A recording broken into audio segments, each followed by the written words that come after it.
Hello everyone, and thanks for joining us for our latest crime podcast. On July 25th, 1998, the Matsuri celebrations were in full swing in Wakayama, Japan. There was folk music and dancing, religious processions, and best of all, unlimited food and alcohol. However, the festivities were suddenly interrupted when several party-goers started feeling ill after having eaten some homemade curry. It looked like a case of food poisoning. Luckily, the police got involved in the incident, and during the course of their investigation, they discovered something unlikely.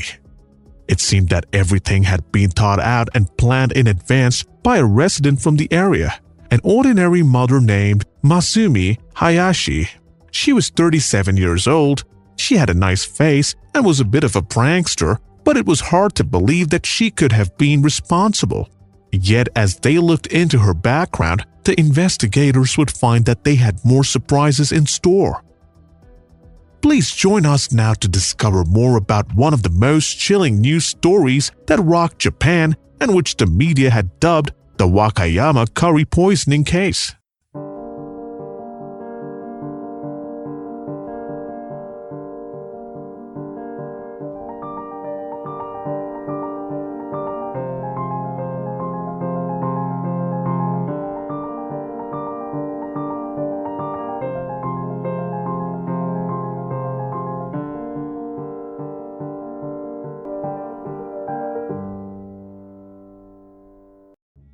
It was June 9, 2021, on the Skygate Bridge which led to Kansai International Airport near the city of Osaka. A 37-year-old woman and her little 4-year-old daughter leaped to their deaths from the railing. Just a few minutes earlier, the mother had parked her car with her baby in her arms. She stayed there a few moments before jumping into the void and falling into the water. Their bodies were found by an emergency response team an hour after the tragedy. During the event, the Osaka police discovered that Kokoro Tsurusaki, 16 years old and the eldest daughter of the victim from the bridge, had also died the night before from her injuries in a hospital in the prefecture of Wakayama. For the investigators, the mother's desperate act seemed to make sense. She was unable to bear her daughter's death, and so she decided to take her own life by jumping off a bridge and taking her youngest daughter with her. It was only by digging deeper into the family history of their 3 victims that the police from Osaka were able to find out that they were respectively the daughters and the 2 granddaughters of someone named Masumi Hayashi, who is currently on death row for a case that has been making the headlines within the country for a long time. The mere mention of the name gave the police officers chills and brought back several unpleasant memories, in particular from 1998, a summer that started off so well. But before getting into the case, let's take a trip back to the early 1960s. Matsumi Hayashi was born on July 2, 1961, in the small coastal town of Arita in the Wakayama prefecture. As the only girl in a family of boys, her mother introduced her to household work at a very young age, and so, when she was only 12, Masumi already knew how to make a few traditional dishes and many household chores without supervision. Masumi's mother wanted to eventually turn her into a perfect wife and an excellent cook, 2 essential qualities in a model Japanese household. Masumi's parents were good providers and earned a fairly decent living. The family was part of the lower middle class, but they did not flaunt their possessions. In fact, her parents were discreet, hard-working people who merely looked after their own affairs and stayed out of their neighbors' business. Masumi and her brothers grew up with parents who instilled in them the value of work, honesty, and material success. From a very young age, Masumi proved to be quite lively, cheerful, and dynamic. She was very sociable and had many friends in the neighborhood. Always smiling and naturally commanding, she quickly took on the role of leader in any game. In school, she distinguished herself with her good grades, but her real passion was for the piano. In fact, she played quite well and dreamt of making it her career. After classes and on weekends, she sometimes organized little private concerts to the delight of her family and friends. Masumi therefore had a typical childhood just like any other Japanese girl of her generation. She was already thinking about having a successful marriage, ideally with an important wealthy man. Upon starting middle school when she was a teenager, the young girl also began to develop a genuine passion for sports: basketball, volleyball, and tennis. She wanted to play them all. During training, she was always the one to take over as the leader of her team. She ordered the other girls around with alarming ease and authority that not even the physical education teachers possessed. But most importantly, Masumi was also a sore loser. Her friends would remember a sports tournament organized in Kobe in which their school had participated. During the award ceremonies, Masumi flew into a rage when she learned that her volleyball team had won second place. Without considering anyone else, she completely lost her cool and began heaping insults on her teammates, accusing the jury of rigging the scores and even smashing the winning team's cup against a wall. As a result, she was excluded from the next tournament. The incident had left a lasting impression, and now she was no longer the friendly, outgoing girl that everyone liked. Those who knew her well believed that, in spite of everything, she was still the most devout friend there ever was, as long as competition was not at stake, which would turn her into the worst opponent imaginable. Once middle school was over, Masumi then went on to high school in Wakayama. Though she was now a bit more mature, she nevertheless held on to her qualities as a leader. In terms of her schoolwork, her teachers were quite pleased with her grades and encouraged her spirit of competition. She was still very passionate about sports and soon took over as the head of student association and the volleyball club. During physical education classes, she could be heard screaming from the bleachers, growling, yelling over the teachers, and true to her nature, harassing and ordering around and reprimanding the stragglers and those in her opinion weren't pulling their weight. As for her romantic life, many boys began to express an interest in her, but to her great dismay, she never paid them any attention. Her masculine ideal was personified by the male Japanese movie stars of the day about whom she often fantasized. However, Masumi was not what one might consider a pretty girl, but her charisma, her leadership, and her enthusiasm still impressed many men. More than anything, she wanted to fulfill her mother's expectations. She dreamt of having a very beautiful wedding one day in her near future. She already had her soulmate chosen. He would be handsome, tall, and dashing like the actor Ken Watanabe, who was a blend of virility and sensitivity. During her last years of school, Masumi went directly home after her preparatory classes. One evening, she found her father in the company of a man she did not know and had never seen before.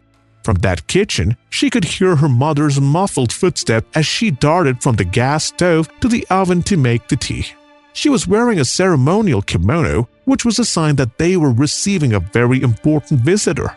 Her father and his guests were sitting cross-legged on the floor. Their Western clothing made such a position somewhat uncomfortable. She looked across at the table. It was overflowing with food, bowls of noodles that were already empty, as well as bottles of beer and sake. Her father's cheeks were flushed and his guest's face were even redder, meaning that they were long past their first glass. "Masumi, come here. I want to introduce you to Kenji-san, my new colleague from work," said her father in a drawling voice as he extended his arm in her direction. As a sign of respect, the man straightened himself up a bit, adjusted himself, and bowed his head to greet her, to which she responded with the same reverential gesture. Kenji-san wasn't handsome, she thought. With his black hair that looked like cat fur, his small narrow forehead, his eyes set back under dark circles, his slightly protruding teeth, his squat body, and his lifeless arms, he looked nothing like Ken Watanabe. He must have been at least 48 years old, or possibly even older than her father. Hayashi Kenji was a successful businessman on the rise. He was 36 years old and originally from Osaka. At the time, he was already married and the father of 2 children. Hayashi Kenji was far from being a faithful husband, and he had a weakness for pretty young girls. To keep his wife from asking questions about his coming and goings, he gave her all the money she wanted and made sure that she never lacked anything. The sight of Masumi in her high school uniform, with her rosy red cheeks and her bob haircut framing her face, made quite an impression on the 30-something man, even though he tried his best to hide it. In hopes of seeing her again, he began stopping by often at his co-worker's home, whether he was invited for dinner or not. Usually, this would have been a breach of Japanese etiquette, but his cheerful demeanor and the expensive presentations that he brought with him at each visit were enough to excuse his behavior. Masumi too started to enjoy Kenji-san's impromptu visits, yet whenever he saw her, he became increasingly uncomfortable and tried to avoid her gaze for fear of seeing what he felt reflected back at him.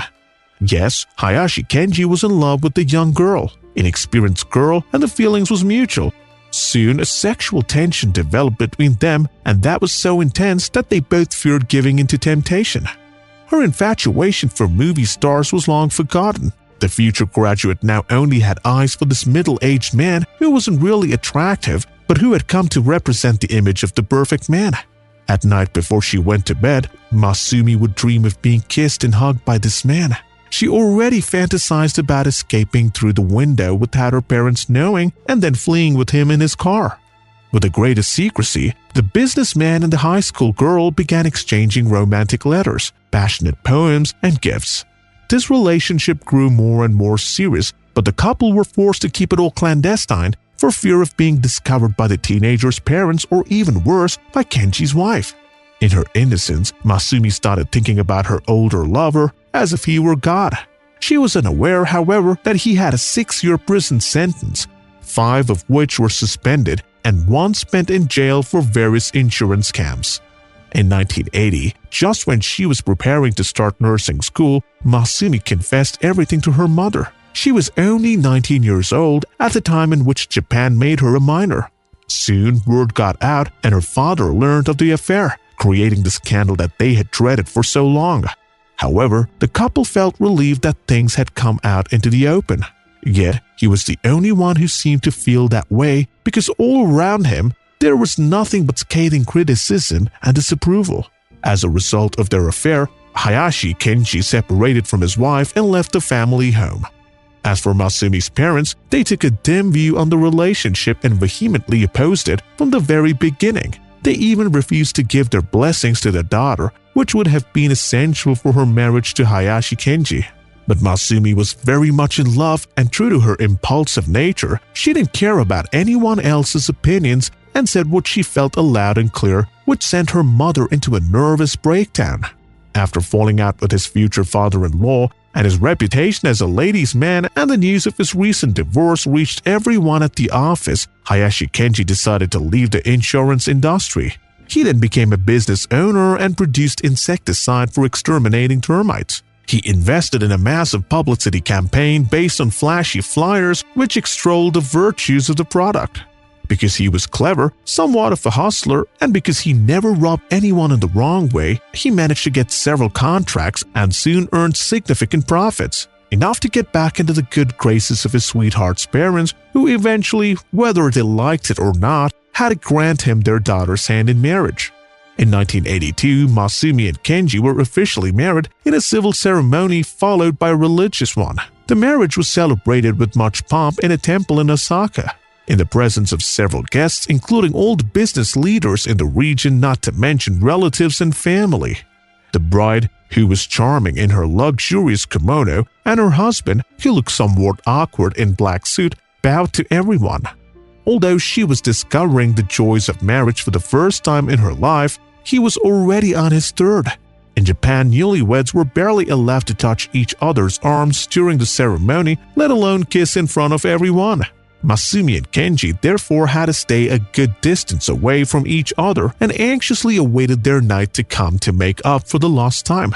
The couple moved into a lovely house in the same neighborhood as the bride's parents, so Masumi only had to walk a couple of streets if she wanted to visit her mother's kitchen for some gossip or to learn some new recipes, soups or desserts in order to appease her beloved husband's gastronomic appetite. Despite the exorbitant alimony that Kenji's ex-wife demanded, mostly for revenge, the couple led a very comfortable lifestyle.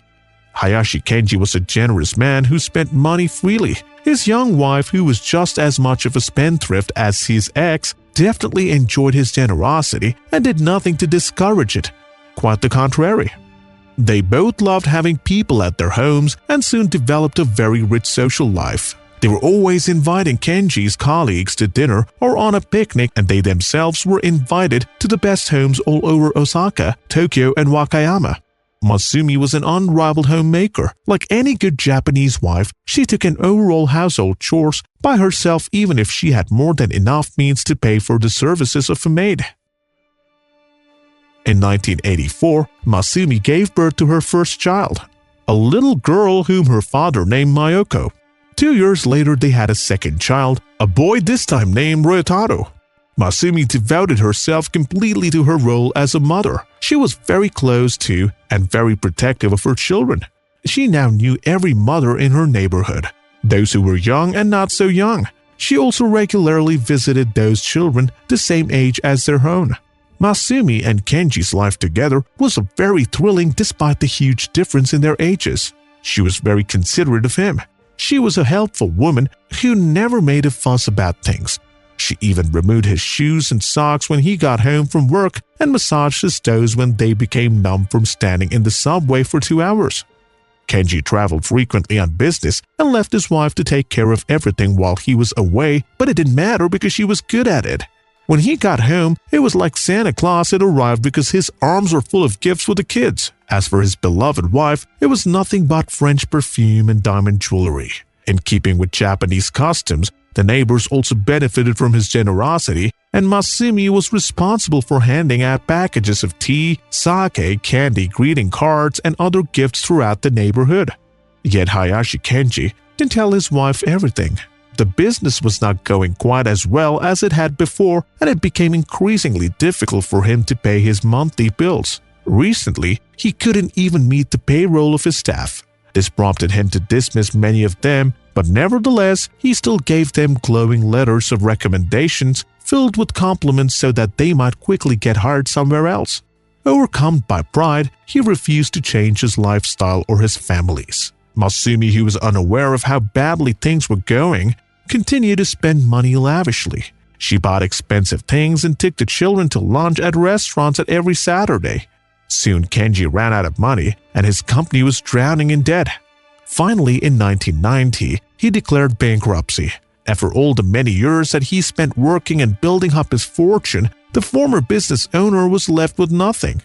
Supported by his wife, who surprisingly took it all rather well, Kenji moved his family into subsidized housing. Masumi decided to find a job to help with the daily expenses and was hired part-time in a cafe bakery as a waitress. Kenji, who remained unemployed since his business went bankrupt, started drinking more and going to casinos. Occasionally, he would win a large sum of money, but mostly he lost. Soon he began to rely on the money that his wife earned, which was supposed to support the family. His wife didn't seem to mind as she recalled the happier times when Kenji spoiled her like a little girl and never refused any of her whims. Kenji was a violent alcoholic who quickly turned into a domestic tyrant as a result of the frustration brought on by the disastrous financial situation in which he had fallen. He often came home from the casino drunk with his pockets empty. At those times, his favorite thing to do was to beat Masumi and accuse her of stealing. Neighbors regularly heard about the domestic violence that was going on, but no one ever intervened to make it stop. Masumi simply took the blows and didn't fight back. Kenji was the man of her dreams, the father of the children, and the love of her life whom she married despite everyone else's objection. It would have been cowardly of her to abandon him during a crisis like this. Besides, couples were meant to confront hard times like these and not to split up over the slightest little problem. To explain the bruises on her face to her disbelieving co-workers, Masumi told them that it was simply due to her bedroom door, which violently slammed shut on her because of a gust of wind or even because she slipped and fell down the stairs. This was around the same time that a new law had been passed concerning compensation for victims involved in accidents, fires, and other non-natural disasters. Kenji rubbed his hands together gleefully. The opportunity to take advantage of this new law was now or never. His first insurance scam took place in a suburb of Osaka. As he rode his motorcycle, Hayashi Kenji chose his prey, a beautiful luxury car towards which he rushed at full speed before hitting it. The former business owner played dead, screamed out in pain, and claimed that he had fractured at least an arm and leg and made such a ruckus that the driver decided to pay him without taking the matters to court in order to avoid a scandal. In Japan, many cases are settled amicably between the two parties in the interest of discretion and out of fear of scandal. But Kenji didn't stop there. Using the support of witness statements from those who were there, he told the police that the driver of the car had violently struck him before taking off. In the end, he was awarded 20 million yen, a sum of which he brought home in cash and presented to his wife as it were a trophy. Exhilarated by this law, an illegal source of income, he decided to try it again using the same cunning method that he was famous for and still managed to get away with it without arousing the least suspicion. He finally confessed his new ploy to Masumi. Surprisingly, she didn't find the idea all that bad, and soon she started doing it too, even surpassing him in terms of trickery. That was when, on a beautiful spring day, Masumi decided to go to an onsen, natural hot water baths, which were very popular in Japan. After taking her steam bath, she noticed blisters forming on her feet, and right away she had an idea. After grabbing a bicycle and having already spotted her victims, she headed straight for a barbecue that a family was setting up in a park. Pretending that she had lost control, Masumi struck the burning appliance and sparks flew everywhere and she started to scream at the top of her lungs. The family, who apologized profusely, decided to compensate her, but Masumi's greed knew no bounds. The victim's compensation fund awarded her an additional 5 million yen, what seemed to satisfy her. In the interim, Kenji and Masumi had 2 other children, twins, a boy and a girl. Now wealthy from their ill-gotten gains from insurance fraud, they purchased a large 400 square meter villa and moved into the Sonobe area in the Wakayama prefecture. Not content to merely double or even triple their wealth, they were constantly keeping themselves up to date on anything concerning to victim compensation. That was how they discovered that it was now possible to file a lawsuit against a restaurant in which a person had eaten and then become ill. The couple rubbed their hands together gleefully. This was a golden opportunity to not be missed. Masumi had studied nursing and she knew all about chemical substances and the fatal overdose of certain products in case of an overdose. As for her husband, he had worked for many years in the insecticide industry and still had a whole shipment of arsenic in his garage, with arsenic being one of the base ingredients in producing insecticides. And so, risking their very lives, they swallowed doses of arsenic during their many takeout meals they ordered. They poisoned themselves, were admitted to the hospital, and won their case, which forced the restaurants to close its doors for good. Masumi and Kenji even filed a lawsuit against the National Water Company after traces of poison had been found in the drinking water. With this new trial came new compensations in the amount of 100 million yen. With this new, almost suicidal but cleverly thought-out scheme, they managed to embezzle the sum of 130 million yen, which was the equivalent of more than 1 million euros. With this money, the couple was completely able to pay off the mortgage on their new home, open savings account for their children, and make several purchases including 2 luxury cars, as well as some major renovations in their villa. The downside to all of this was that Kenji developed polyneuropathy, a disease that attacks the nervous system and was contracted as a result of all the poisons which had been his main source of income. He grew weaker, became increasingly thinner, and now could only walk with the help of a cane. Like a caregiver, his wife stood constantly by his side while affectionately holding his arm and being attentive to his every need. It was around the same time that Masumi's mother died of a stroke and left her daughter an insurance policy worth 140 million yen. Masumi cried her eyes out during the funeral, but in reality was merely waiting for the moment when she could collect her check. The Hayashis had become used to making easy money and weren't ashamed to show off their success. Now that they were living a life of leisure and were set up for the rest of their lives, they spent most of their time educating their 4 children and trying to integrate into the Sonobe neighborhood. Sonobe, unlike other big cities teeming with people where everyone lived in the fast lane, was more like a small, organized village where everyone knew each other and were neighbors that helped each other out. One person might take another's kid to school and someone else's might pick them up. A neighbor might even trim the hedges off a senior, and another would bake cake for everyone. In Sonobe, everyone knew their next-door neighbor's secrets and the walls had yours. When the pair of social climbers from Arita moved into the biggest and most luxurious house in the neighborhood, it immediately caused a sensation and got people gossiping. The main reason for all the chatter was certainly the huge age difference between Masumi and Kenji. She was 36 and he was 57, but also the way they shamelessly flaunted their wealth. Their 4 children were well dressed in the latest fashions, they shopped compulsively, and bricklayers were always at their home to knock down a wall to expand a room, install a state-of-the-art American kitchen, or a flashy Italian fountain.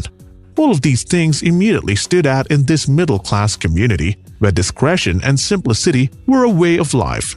The sight of slightly overweight, chatty, and always laughing Masumi in the company of his gloomy, wise and older men leaning on his cane did not go unnoticed. Residents of the neighborhood couldn't help but imagine that this unusual and unmatched couple must certainly be hiding something.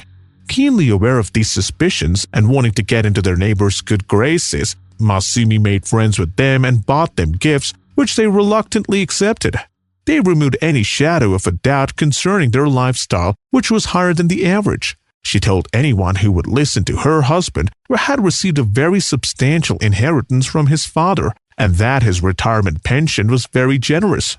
That was why they were able to buy this house. Previously, they could only afford to live in a shabby rental or staff house. The neighbors had difficulty believing the story. Despite their efforts to try to fit in their new neighborhood, the Hayashis felt cut off from social life. As a result, neither they nor their children were invited anywhere, no matter what the occasion: birthday parties, neighbors' day celebrations, or spring festivities. Soon, the neighbors' suspicions gave way to animosity, which had gotten worse since yet another rumor about the Hayashi family had begun to circulate. In fact, for quite some time now, it had been speculated an investigation had opened concerning the life insurance that Masumi's mother had left her. Contrary to what her daughter claimed, it wasn't an inheritance but the result of an unsavory fraud. To make matters worse, 2 of the Kenji's former friends, who were both in their 60s and who were invited to his house for dinner, accused the couple of trying to poison them with arsenic in order to collect on their life insurance policies, which were worth millions of yen. Quickly like an oil stain, the rumor about the failed murder attempt began to spread throughout Sonobe. While the neighbors continued to greet Masumi and Kenji when they saw them, it was only a charade. Deep down, most of them had already tied and convicted them in their own minds. The couple's children were not spared from any of this, and they suffered a great deal because of the situation. At school, Mayoko, the eldest daughter, suffered in silence upon hearing all the cruel nicknames and tasteless jokes about her parents. Her brothers, on the other hand, reacted more violently and frequently came to blows to defend their mother's honor when she was accused of being the mistress of the crippled old man. Basically, as one might imagine, the Hayashi became social outcasts, and in Sonobe, they were only known as the strange family from the villa. It was now July 1998. After the spring festivities, which were spread out over almost 3 months, the cherry blossom kimonos had barely been put back into the closet for the next year when the Matsuri summer festivities were already fast approaching. That year, people were celebrating Shinto, the god of the sea. In every Japanese town, people were already preparing for the festivities, which would last until the end of the month. Little girls were all dressed in their best finery, and greeting cards that were meant to bring good fortune and happiness were available in all the shops. Traditional music was played late into the night, and families who rarely had the chance to see each other visit daily. Apprentice geishas who came by train from Tokyo amazed the residents of Wakayama with their luxurious kimonos and their platform flip-flops as they made their way through mazes of streets like visions of the past. Time seemed to move more slowly, and since it happened so rarely in Japan, everyone wanted to make the most of this time for relaxation. The Matsuri festival automatically meant great food, and for a month, the village turned into a massive working buffet from early in the morning until late at night. It was a land of milk and honey where every kind of culinary excess was allowed. Usually the food stands were the responsibility of the festival organizers, who called on the services of professionals every year. There were many popular items on the menu: okonomiyaki, udons, dumplings, barbecued meat, ramen, and other mochis with sweet bean paste to top it off, and everything that was washed down with a lot of beer and sake. In Sonobe, the excitement was at its peak. The mayor had just announced that anyone who wanted to help out with the cooking and lend a hand to the overworked caterers would receive nominal compensation. Masumi was an outstanding cook and her husband bragged all the time about her culinary talents. She put her name down on the list of volunteers for the evening service stands. On the day of July 25, 1998, everything was going well. Early in the morning, the whole community took part in the religious procession for the festival's closing ceremony, which was followed by a mass Buddhist prayer. At 1 p.m., during lunch, traditional music groups began playing back-to-back on the stage that had been set up in the town square. At 3 p.m., dressed in her apron, Masumi Hayashi left her husband and her children who were staying with her neighbors and went back home to start working. A gargantuan task awaited her. In her large garage, she began setting up the butane gas cookers for preparing the curry for that evening. Japanese curry was a dish enjoyed by one and all without exception. It was a stew that looks like gravy, thick and mild that simmers gently in huge pots for hours. The whole secret lies in its cooking. The longer the curry cooks, the creamier it will be. At 4 p.m., the first festival goers who were starving after a long day of non-stop celebrations began gathering around the trestle tables after having visited the countless self-service food stands. With their disposable plates overflowing the delicious-smelling, colorful food, everyone dug into their chopstick enthusiastically. At 5 p.m., it was now time to try some of the recipes made by the residents of Sonobe. Mrs. Hayashi's curry arrived in 3 massive pots covered in aluminum foil, and she began serving it to everyone in attendance.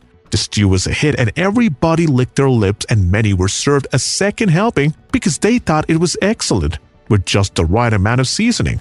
I slipped in 2 chocolate squares while it was cooking, announced Masumi as she laughed. She was much too modest to give away any of her culinary secrets. I usually use honey, but the next time I'll try it with chocolate. What a great idea, said one tourist from Tokyo. At around 6 p.m., while the waiters began clearing the tables to set up the evening service, a few people in the crowd started to panic. Many of them felt ill and started showing some serious symptoms of indigestion. About 20 of the festival attendees, including several teenagers, began to come down with headaches, dizziness, nausea, and convulsions. One of the organizers caught on quickly that those had been affected by this mysterious illness had eaten the curry.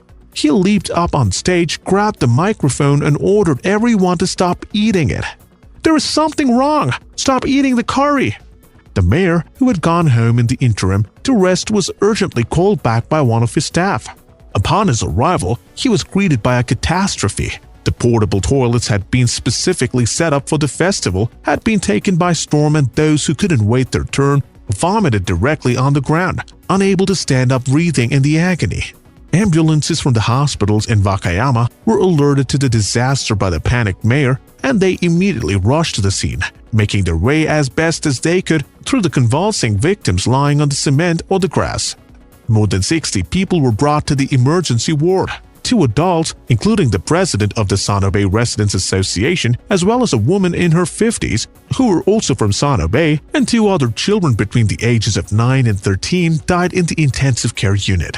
Fortunately, those who survived were immediately taken care of by emergency doctors. They all had to have their stomachs pumped and had to receive anti-poison injections, thus allowing them to get through the ordeal relatively unscathed, even though some of them would still face long-term consequences. All that remained now was to find out who could have been responsible for this terrible incident. What had initially seemed like a bad case of indigestion or ordinary food poisoning now began to appear more sinister. Later that evening, the police arrived on the scene. Now, it was a matter of tracing the source of the problem. At first, the caterers were suspected and they were all taken to Osaka police station to be questioned. The crowd was ordered not to touch any utensils that had been in contact with food or even the contents of the trash cans, pending forensic analysis. At 8 p.m., the forensic police arrived on site, began their investigation. In total, close to 2,000 utensils and as many frying pans were seized, as well as cooking instruments. Bottles of frying oil, soy sauce, and mayonnaise. They also took away the pots in which the curry had been cooked, as well as all the plastic plates on which they had been served. After that, the police collected samples of the victim's vomit. At the hospital in Wakayama, where the survivors were still under observation, blood, saliva, and urine samples were collected to be sent to the toxicology center. The next day, the preliminary results were made public. The reports were conclusive. The pots and all the plates with the leftover curry contained enough arsenic to kill around 1,400 people. It was pure carnage. A police brigade now remained at the scene to begin investigating the community service for the area. Containers of pesticides that were usually used to maintain gardens and parks were themselves taken away for thorough analysis. In the course of the investigation, a resident from Sonobe informed the police that their neighbor Hayashi Kenji was keeping significant quantities of insecticide in his garage, some of which was even carefully stored in a municipal building and was supposed to be used to treat the surrounding agricultural land. The word soon got out, putting the Hayashi family back in the spotlight and reignite old grudges. This information was also echoed in the Japanese press in what would come to be known as Wakayama arsenic poisonings. Every day, the Hayashi's house was besieged by a swarm of reporters who were eager for comments on the matter and who hoped to interview the couple. National television cameras were only able to film a laughing, joking Masumi Hayashi, who kept reporters away with her gardening hose as she delivered wisecracks at them. From her front doorstep, she claimed that neither she nor her husband had anything to do with these poisonings and that the police efforts would be better spent trying to find the real culprits who were still at large. But this was no laughing matter, and soon eyewitnesses emerged out of nowhere and one by one went to the police headquarters in Osaka. They all swore that they had seen Masumi Hayashi on the day of the incident coming and going in her lumbering gait and looking busy and anxious. She had a flask or a bottle in her hand that she repeatedly emptied into the curry. The news immediately reached the police, who then began to take a bit more interest in the couple, who were not as friendly and innocent as they appeared. Just to be certain, the police took a sample of the substance from Kenji's shipment of insecticide in the municipal building. That, along with other samples of blood and vomit from the victims, was sent to the National Toxicology Center in Tokyo for analysis in the hopes of uncovering any similarities, which was exactly what happened. The substance was exactly the same. On October 4, 1998, the Hayashis were arrested at their home and taken away to be questioned. Television cameras from many different stations rebroadcasted the arrest of this unusual couple made up of an even-tempered, chubby woman and an hunched-over old man who walked laboriously with his cane and hid his face under his cap. Neither one of them admitted their guilt. In her defense, Masumi protested. On July 25th, 4 people died after having eaten poisoned curry during the festival organized in my neighborhood. I prepared the curry, but I had nothing to do with the poisoning. The arsenic found at our house was used by my husband as part of his work, but there is no connection whatsoever with what happened. We've become the media's favorite target. Reporters have harassed me and my kids. We're at the end of our show for today, so feel free to listen to the other shows on the podcast and take 5 seconds to leave us a 5-star rating on iTunes. It's really important to us. You can also subscribe to the next episodes and follow us on Facebook to suggest new ones. Thank you and see you soon.